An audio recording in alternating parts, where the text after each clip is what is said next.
All right, shalom, shalom. First things first, I'm going to give our honor and praise unto Yahweh, Bahashem, Yahushai, Bahashem, Kwadash. We say Barakati Yahweh, Barakati Yahushai, Barakati Yahweh, Barakati Yahushai, Barakati Yahweh, Barakati Yahushai, Bahashem, Kwadash. And we give double honors to our apostles and our elders, which are the apostle elders, great millstone, which feed us with knowledge, wisdom, and understanding through the spirit and power of Yahweh Yahushai.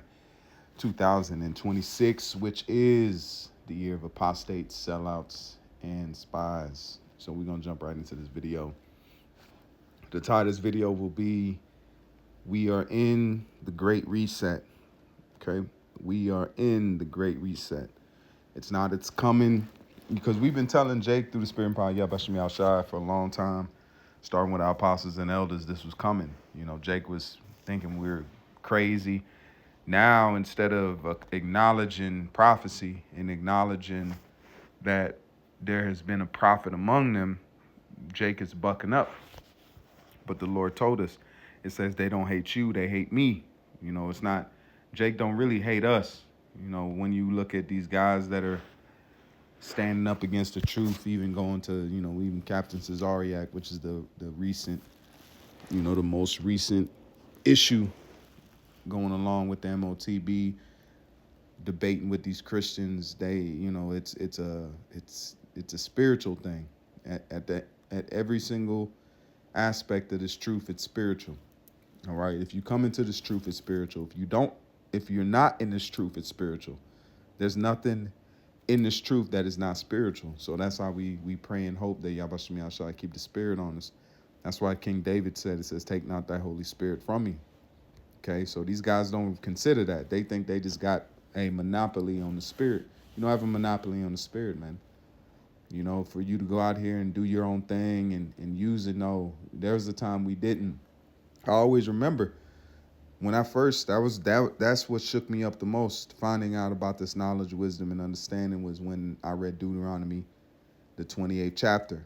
You know, I've had that Bible, and I felt that, you know, I had a Bible for a long period of time, and you know, I felt like I was studied. My parents were supposed religious, and you know, I thought I knew something. But then when I seen that, you know, through the rug, it pulled the rug from underneath you.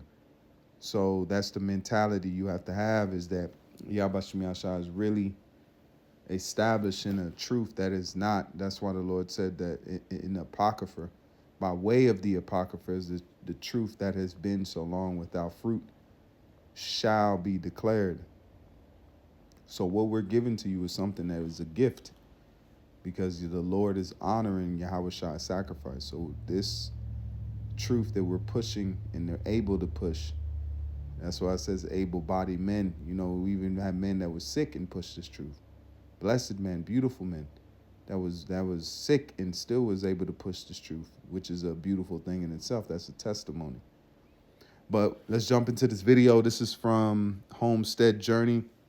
I seen this earlier, and I wanted to jump into it because even, you know, I don't know, her I think she does a channel with her husband, and they go into certain things, but she's been, you know, grinding, got a lot of subscribers, but she spoke on something that says the global reset just started, but we've been in it. We've been in it. These globalists, which are a bunch of, they're softies, man. You know, if you've ever been around rich people with money, well off, they're not prolific. They don't even do much. You know, they're very introverts. They don't like to, they're not, you know, that's why they have to leech off Jake, just like with the AI. Esau only let out AI so Jake could get a hold of it, and Jake could put his spirit and put his salt on AI. That way Esau could manipulate it, just like with slavery.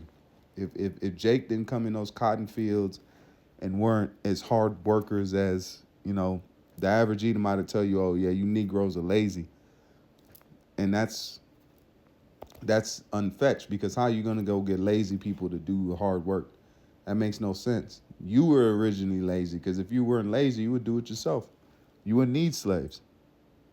You wouldn't need a slave to go and pick your cotton if you were just this hard-working people. But you know, it's a deflecting. That's the word it is. It's deflecting. So let's go ahead and play this. This is fair use, fair use. This is for educational purposes only. She's going to go in and she's going to break down some things which we already pushed. We let out. I don't know. She even watches videos. We don't, she might be concentrated on her channel, but the information she's pushing with this, it seemed a little, hit close to home. So let's go ahead and play this. Fair use, fair use. Now, and most people can feel it, but not everyone can explain it. Money doesn't go as far, life feels harder, jobs don't feel as stable, and the way that we are used to living our lives is quietly changing. It's almost like pieces of a new system are being put into place while we're distracted with everyday life. And when you take a step back and you look at what's going on and look at the big picture, it starts to look less random and more like a reset. So I want to talk about 4 different real shifts that are happening right now. And when you look at all of these and the way they connect, you're going to see that it paints a picture that is pretty hard to ignore. So let's start with one thing that a lot of people haven't really thought about yet, and that is money itself. The first piece of any system is going to be control of money. And right now, countries around the world are working on something called central bank digital currencies, or That's why these other camps are starting to push the CBDC and starting to speak about it. Namely, IUIC, they're starting to speak because they know it's coming. It's inevitable. But if it was up to these guys, they would tell you to be ignorant. That's why it says we are not ignorant of Satan's devices. And the CBDC is a device of Satan. It's not some random thing that just popped up out of nowhere. And no, they've been working on it. They've been working on this. They've been engineering it. You don't just pull something out of the top hat and pretend like it. That's why it says every magic trick goes back to it has a what does it say? It has a trick to it. That's why it's called a trick. Okay, a trick is something that fools you. So they're fooling the people with this CBDC. It's a form of magic, magi. Okay, the apostle brought out the information concerning Egypt. The magi's of Pharaoh were able to do the same things that Moses and Aaron were doing, but Moses and Aaron's power was pure because it came from the right hand side. From Yah, it was blessed. It was ordained. So it was the Most High, the right hand versus the left hand. That's all it was. So what she's saying is that all these things that are moving down the pipe are something that has been orchestrated, and a lot of people don't know that it's been orchestrated. They're thinking it's coming out of nowhere. This is some new financial reset. No, CBDCs were worked on.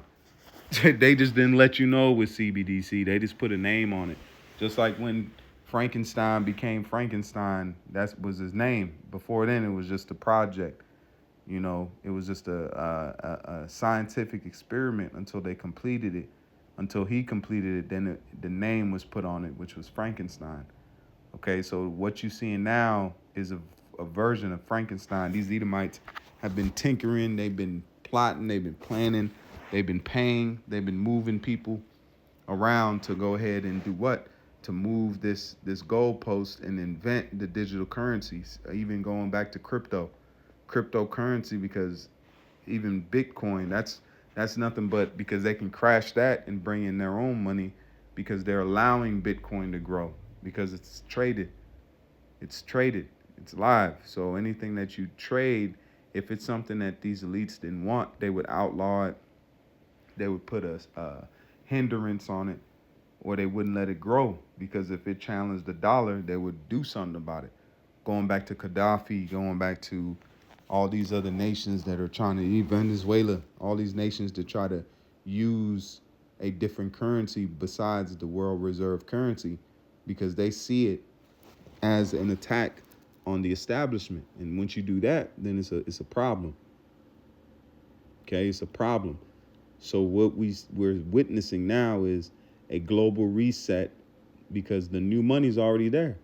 They've already got it, and they're letting you know what it is. It's a CBDC, a digital currency, a money that is programmable. It's because it's slavery. But Esau's not prolific. I say it again. He's not thinking. He's only thinking with, just like when an animal enters into a trap. They're not thinking that there's ropes and there's a string, or just like when a mouse eats a piece of cheese that's sitting on a trap. They don't have a comprehension that is sitting on a death trap. They don't have a comprehension that if I eat this and I hit the pressure plate, they don't know what a pressure plate is. It's something they're not used to because those that know of it is not there to tell the story. So Esau don't know that this is a trap. He's just going in for the cheese.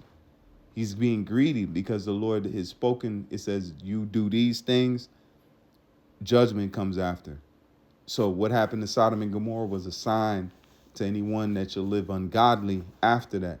So when they live ungodly, they don't know that, hey, that's a trap. The cheese is there. Live ungodly if you want to, but there's a judgment that comes after that.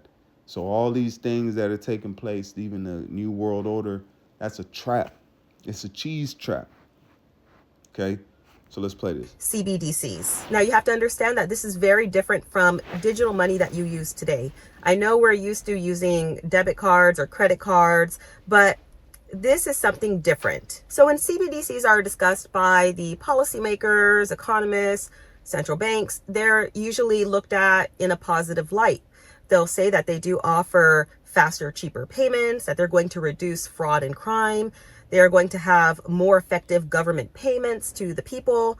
So there are different things that they are saying that, it's going to be useful for. But there are a lot of people that are very much against this new form of digital currency. In fact, I did come across this short video that really kind of highlights what a lot of people do think when they think about the CBDCs. Keep watching if your recent car accident was not your fault, because I've got a way that you... Good morning, citizens. Your overnight account balances have been updated. Time to start a productive day. Final notice, your account balance is below 500. You need 50 credits by the end of the day to avoid automatic eviction. If you have missed work due to illness, you must provide a doctor's note to reclaim your credits.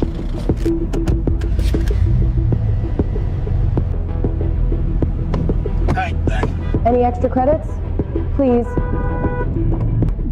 Tensions are high today, with more people planning to join the Citizens Against Digital Control protest. I'm not gonna play too much. Because they might copyright this. I've been getting strikes. But the main point, I want you to watch the rest of these videos to see that financial reset is already happening when it comes to these CBDCs. They want to put a digital prison around you by way of this money system, which is bull. You don't need it, man. You don't need it. The Lord has shown you, because those that are weak and you means you love this world more than you do Yahweh Shem Al Shai. Okay?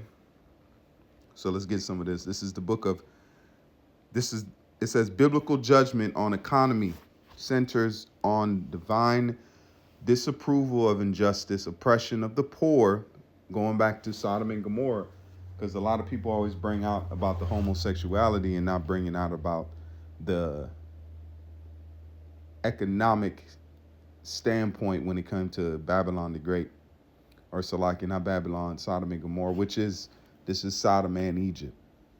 So it says the oppression of the poor, because it says that they did not strengthen the hand of the poor. So Babylon right now, and I've done videos on it, but I've worked at places personally that at the end of the day, they threw away bags of bread, food, soups. They threw away by the bags. That could have fed, if not 50 to 100 families. I say at least 20 families, at least 20 people. And that's undercutting it. The bread, I'm talking about bags and bags of bread. If it could have fed, I'll say 50 people. Let's say 50. It could have fed 50 people. So 50 people went hungry because this establishment, only one of hundreds in Babylon, I'm not going to name the major the chain it was, but they were able to feed that many people off one chain. So how many more, if you add them all up, they could feed thousands, man. But they decide to throw it away because of cost or whatever excuse they want to make. There's no excuse for that. It's going to go bad anyway. What matters, but what they'll do is they'll give a certain amount to the food banks, the supposed establishments that they have hands into for their agenda, and then they'll throw away the rest. They'll give them just enough to hit the quota. That's what bugged me out. But I wasn't in truth then. I didn't know any better. I was just working a job. But then now that I look in hindsight, they did enough to get the tax return to write off that day's waste. All they were doing was writing the waste off and then throwing the rest of it away because they didn't want to give to the. So this wicked is all around wicked, man. Okay? And it says economy centers divine approval of injustice, oppression of the poor, and idolatry of wealth. It says idolatry of wealth, often leading to economic ruin. Amos 8:7, or Amos 8:4-7, Proverbs 11:4. Scriptures call for stewardship, honesty, and the care for the vulnerable, warning that injustice gain brings destruction. Proverbs 13 in verse 11. Teach the wealth.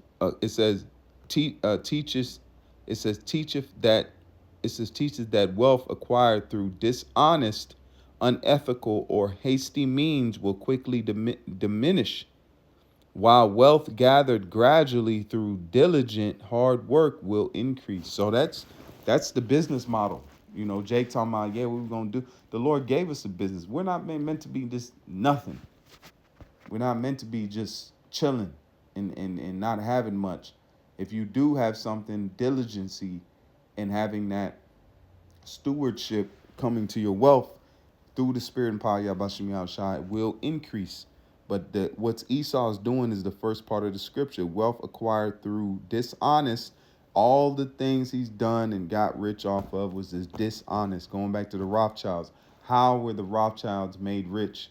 Most people know the story, if you've been in the truth, going back to Napoleon. Napoleon. When Napoleon did what he did, he lost the war.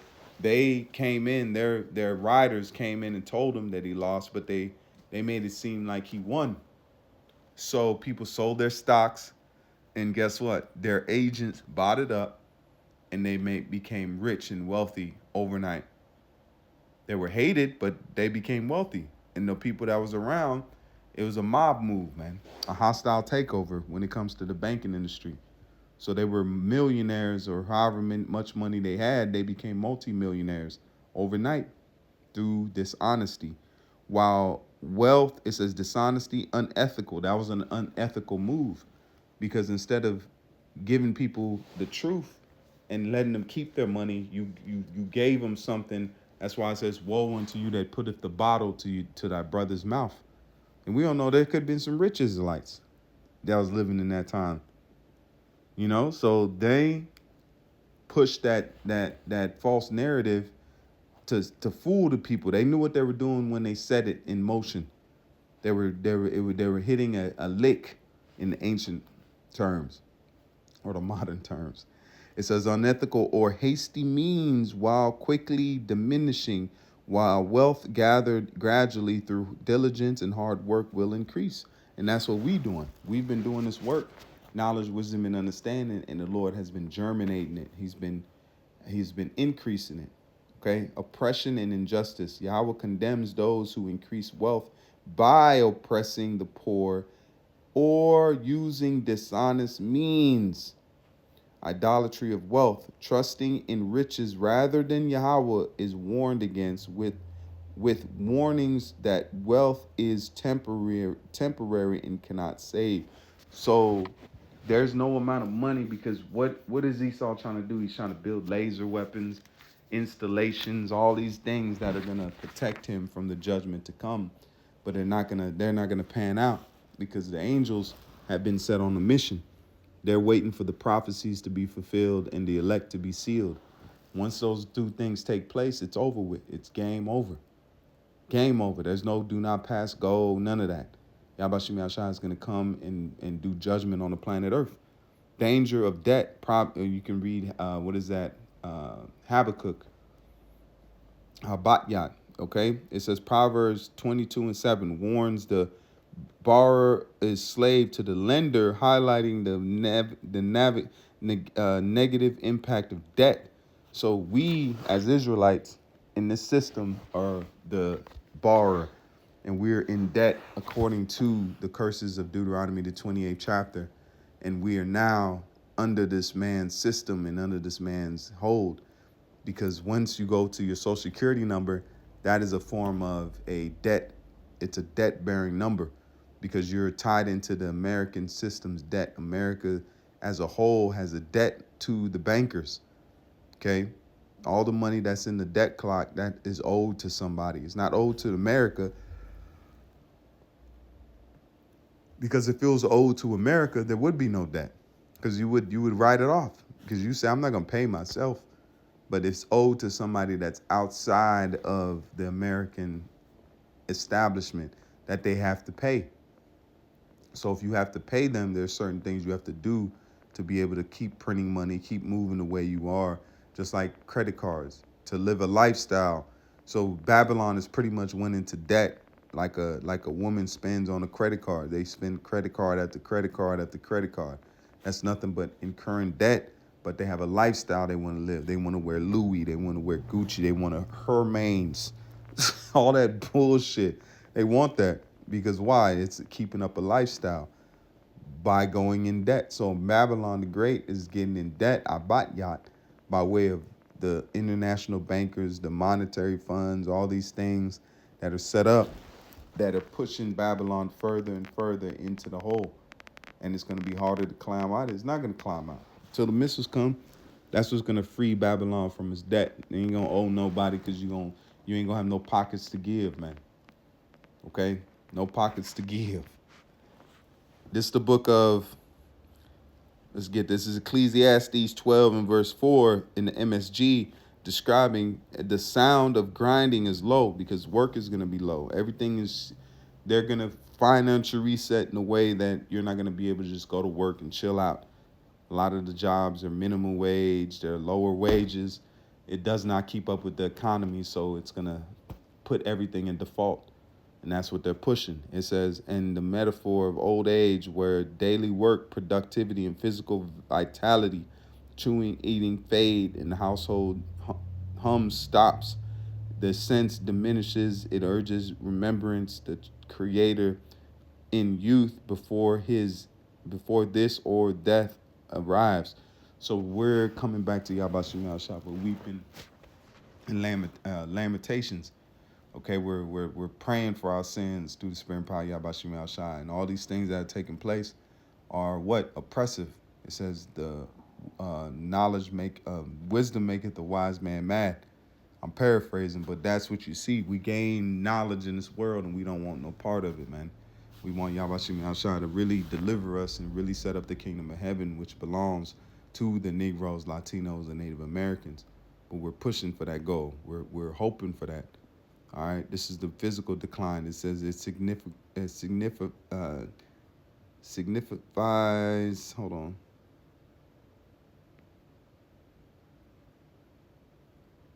The loss of teeth, grinders, the inability to chew or digest food properly, representing the frailty of old age. And that's what you see, what you taking place right now, is that Jake cannot make it beyond the system. They need that assistance, that help, that encouragement when it comes to Babylon and Esau. But those things are being taken away right before his eyes, man. Loss of activity, daily noise, productive work, grinding grain becomes silent and faint, indicating a half to one's activity work life. And that's what we're telling you. Everything is getting ready to change in a big way. All right. So the main point is saying, I just wanted to bring that information out and show you that we are in the financial reset. This is happening and we're in the midst of it. Yabashim Yashai is getting ready to intensify. All right. So with that, I say, call Allah, Yahweh, Bahashim, Yabashai, Bahashim, Hakwadash. Until the next time, I say Shalom and more, and I never keep faith. Shalom.